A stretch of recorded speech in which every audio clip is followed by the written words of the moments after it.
वादळी वाऱ्यामुळे झालेल्या नुकसानीची पाहणी करण्यासाठी स्वतः उपमुख्यमंत्री सुनेत्रा पवार बारामती तालुक्यातील काटेवाडी येथील काळेवाडीच्या या ठिकाणी आलेल्या आहेत। आपण सुनेत्रा पवारांची बातचीत करूयात। वहिनी, काय नेमकी परिस्थिती तुम्ही पाहता या ठिकाणी, किती नुकसान झाले? सरकारी अधिकाऱ्यांना आदेश दिले, त्यांनी सगळे पंचनामे केलेले आहेत आणि पुढच्या गोष्टी आपण करतच आहोत।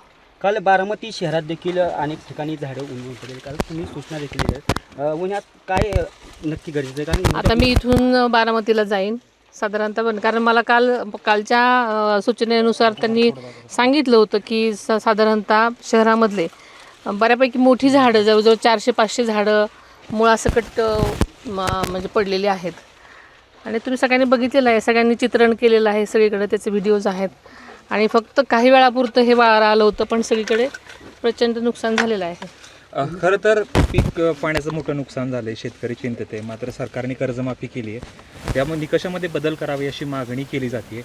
कृषी मंत्र्यांना या संदर्भात विचारणा केली असता आम्ही विचाराधीन आहोत असं म्हणताय। उपमुख्यमंत्री म्हणून काय सांगा? साधारण आत्ताच ही घटना घडलेली आहे आणि इतकं नुकसान झालेलं आहे, त्याच्यामुळे आणि अल निनोचा धोका हा माहिती होताच, असं काहीतरी अजून घडणार आहे असं, त्याच्यामुळे याच्यावरती विचार करत आहे सरकार आणि विचार जेव्हा होईल तर त्याच्यामध्ये नक्कीच सकारात्मक शेतकऱ्यांच्या दृष्टीने होणार आहे एवढं मला वाटते।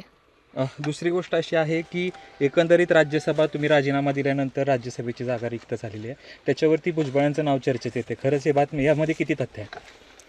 प्रत्येक पक्षाला सगळ्यांचे विचार घेऊन एखादा उमेदवार ठरवण्याची म्हणजे त्यांचा तो एक भाग असतो आणि तसं चाललेलं आहे आमच्याकडे।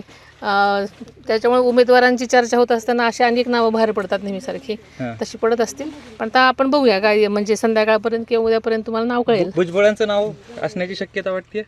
सांगता येत नाही, सगळ्याच गोष्टी आपण सगळ्यांचा सारासार विचार करत असतो। जे उमेदवारांची ज्यांची इच्छा आहे त्यांचा सगळ्यांचाच विचार प्रत्येक पक्ष करत असतो, तसं करते।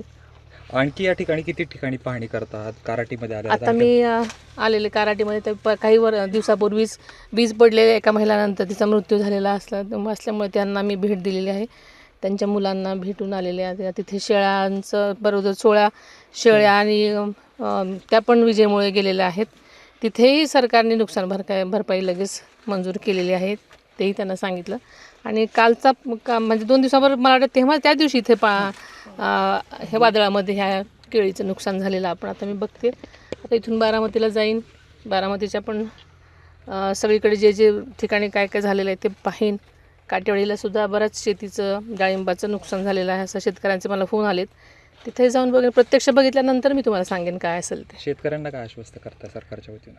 आणि सध्या आधी मला बघितल्याशिवाय मला आश्वस्त करता येणार नाही, कारण काय नेमकं झालेलं आहे आणि कर्जमाफी झालेली आहेच आहे, पण अगोदर सगळ्यांचे पंचनामे किंवा जे त्यांच्या मागण्या असतील ते बघते मी। साधारणतः नुकसानाची हे किती आहे म्हणजे तीव्रता किती आहे सगळ्याच दृष्टीने, पिकांचं किती आहे किंवा शहरामध्ये आता बारामती शहरामध्ये सगळी झाडं एवढी मोठी पडलेली आहेत, त्याचं काय करता येईल आता ते आधी बघणार आणि नक्कीच त्याच्यावरती सकारात्मकच विचार करण्यात येईल।